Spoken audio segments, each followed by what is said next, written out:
La majorité des gens prennent leurs décisions en fonction de ce que les autres pourraient penser, leur travail, leur style de vie, leurs choix, alors qu'au fond, la seule personne qui va vivre avec la décision qu'ils vont prendre, c'est eux. Aujourd'hui, on va parler d'un truc qui bloque énormément de gens, vivre pour le regard des autres. Salut, moi c'est Tiffen et sur cette chaîne, je partage mes réflexions sur l'évolution personnelle, mon parcours d'entrepreneuse et tout ce que j'apprends en essayant de construire la vie que je veux. L'un des plus gros freins que j'ai pu observer chez les gens autour de moi, c'est souvent la peur du regard des autres. On va prendre un premier exemple qui est le travail. Souvent, le choix du travail de quelqu'un n'est pas fait parce qu'il adore ce qu'il fait, par passion. Dans beaucoup de cas, c'est fait pour faire bien ou rassurant aux yeux des gens. Par exemple, si on dit à quelqu'un qu'on est avocat ou bien comptable, on a directement une étiquette différente de si on disait qu'on est buraliste ou encore caissier. Malheureusement, c'est la société qui veut ça et c'est triste et difficile, mais il faut savoir passer outre ces jugements et comprendre qu'on fait tel ou tel métier pour notre propre intérêt et nos envies. C'est nous qui nous levons tous les matins pour aller faire notre métier, qui passons presque 40 heures par semaine au boulot, donc c'est à nous de choisir ce qui nous plaît ou non, peu importe le jugement des amis ou de la famille. Malheureusement, à cause de la peur du regard des gens, les gens restent dans une vie qui ne leur correspond pas. J'ai un exemple d'une amie à moi qui a décidé de se lancer dans des études de notariat parce que son père souhaitait qu'elle fasse des études de notariat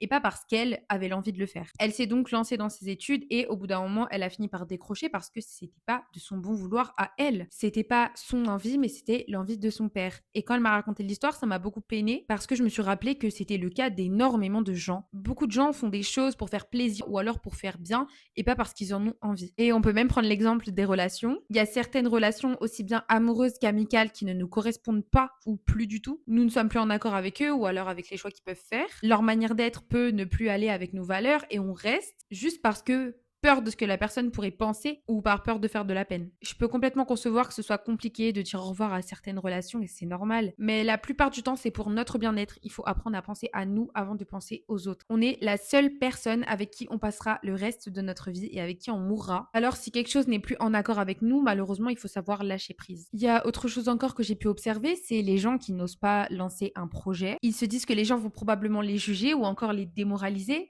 Et d'ailleurs, ça va probablement arriver. Mais il faut apprendre à comprendre que les gens vont toujours juger ce que eux ne sont pas en capacité de faire. Ils n'auront strictement jamais le courage de faire ce que vous êtes en train de faire actuellement ou de se lancer dans ce projet dont ils ont tant envie. Le jugement des autres n'est que le reflet de leur propre mal-être. Pour vous donner un exemple, pour ma part, je poste des shorts et des TikTok plusieurs fois par semaine, des fois tous les jours, en récoltant seulement quelques likes. J'ai des shorts qui font strictement aucun like. Mes vidéos longues actuellement n'en font clairement pas beaucoup. Et je sais très bien que ça doit faire parler autour de moi. Je sais qu'il y a des gens qui doivent me trouver ridicule, surtout les gens qui me connaissent. Mais pour moi, ça n'a absolument aucune importance parce que je le fais pour moi. Et même si pour l'instant j'ai aucune visibilité, je sais qu'avec le temps, ça va venir. Il faut pas lâcher l'affaire et littéralement s'en foutre de ce que les gens peuvent penser. On peut aussi parler de la peur de décevoir. Comme je le disais précédemment, pour prendre l'exemple des parents, ils nous ont éduqués pour qu'on devienne d'une certaine manière un certain type de personne. Souvent avec leurs valeurs et leur vision de la vie, ce qui est complètement normal, mais du coup, il arrive que nos visions,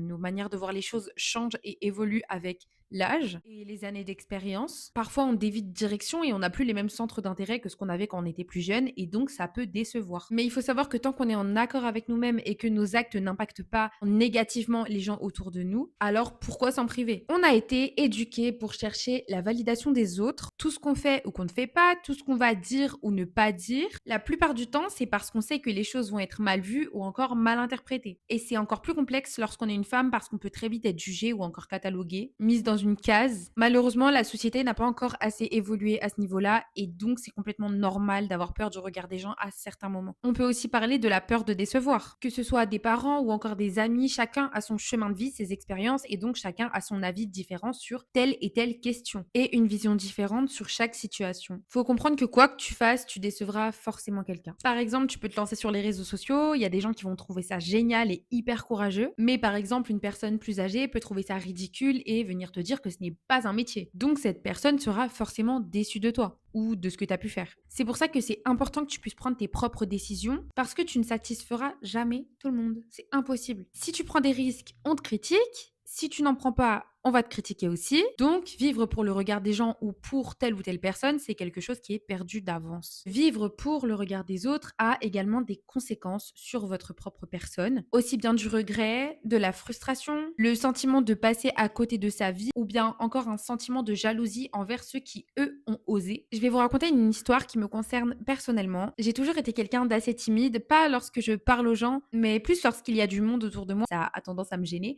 Enfin, ça c'était avant. J'étais ce genre de personne qui était strictement incapable d'aller boire un verre toute seule. Faut savoir que j'étais carrément le type de personne lorsque j'étais au resto avec quelqu'un. Si la personne avec qui j'étais décidait d'aller aux toilettes et que je me retrouvais seule à table, j'étais tellement gênée.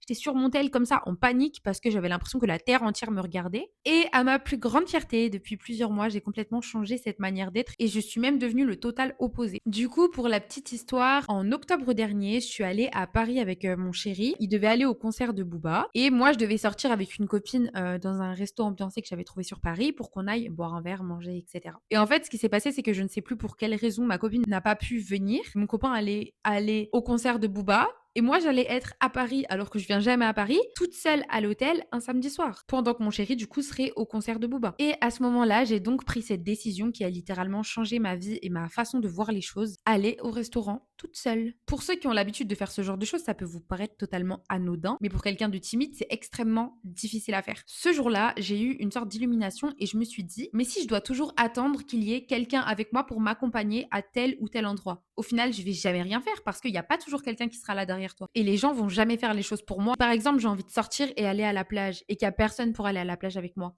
Bah, je vais à la plage. Alors, pour cette première fois au resto, je me suis faite toute belle et je suis partie dans ce fameux restaurant ambiancé. Et oui, c'était pas juste un petit restaurant, c'était un gros restaurant ambiancé où il y avait que des groupes. Je devais être vraiment la seule qui était seule. Je crois qu'il y avait même pas deux personnes ensemble, c'était vraiment des groupes de personnes. Je pense que c'était vraiment un restaurant où les gens réservent pour des anniversaires, etc.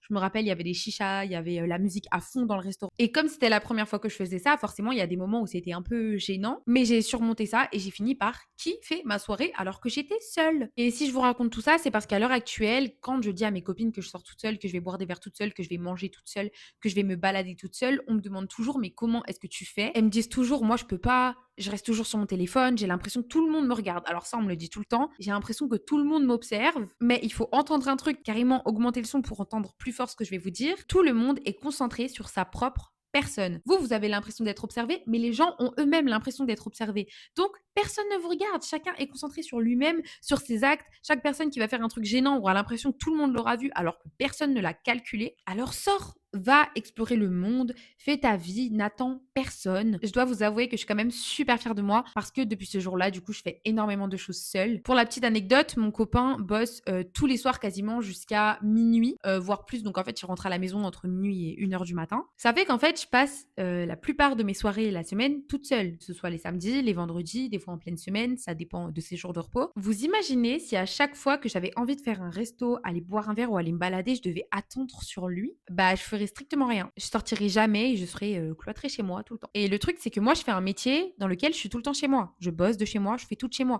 Donc si je sors même pas le soir parce que monsieur travaille, quand est-ce que je vais sortir? Jamais. Donc je n'attends pas sur lui. Quand j'ai envie de faire un truc ou de sortir, d'aller boire un verre, aller au resto toute seule, je le fais. C'est tout. Et j'ai même trop, trop hâte de passer ce cap, d'aller en vacances ou en week-end toute seule. Je sais qu'il y a plein de gens qui sont incapables de le faire. Je sais aussi qu'il y a plein de gens qui le font tout le temps. Et moi, j'ai trop hâte de passer ce cap parce que maintenant que j'ai complètement débloqué ce truc de faire des choses toute seule, aller au resto, boire des verres, etc., je sais que j'aurai aucun souci à aller à l'étranger ou quoi que ce soit. La vérité que tu dois surtout retenir, c'est que quoi que tu fasses, les gens parleront. Où que tu ailles ou encore n'importe quelle décision que tu prendras. Donc la vraie question que tu dois te poser, c'est pas est-ce que les gens vont te juger? La vraie question, c'est est-ce que tu vas laisser le jugement des autres décider ta vie. Un jour, tu comprendras que les gens sont concentrés sur leur propre vie et que c'est clairement pas leur avis qui va payer tes factures. Quoi que tu fasses, fais-le parce que tu y trouves un intérêt. Encore une fois, pas au détriment des autres, c'est très important, mais leurs jugements ne vont clairement pas construire ta vie. La vérité, c'est que la vie passe très vite, trop vite. Et un jour, tu devras vivre avec deux choix, avoir essayé ou avoir laissé la peur décider à ta place. Si cette vidéo t'a parlé, n'hésite pas à liker et commenter pour m'encourager. En attendant, je te fais de gros bisous et je te dis à dimanche prochain. Ciao!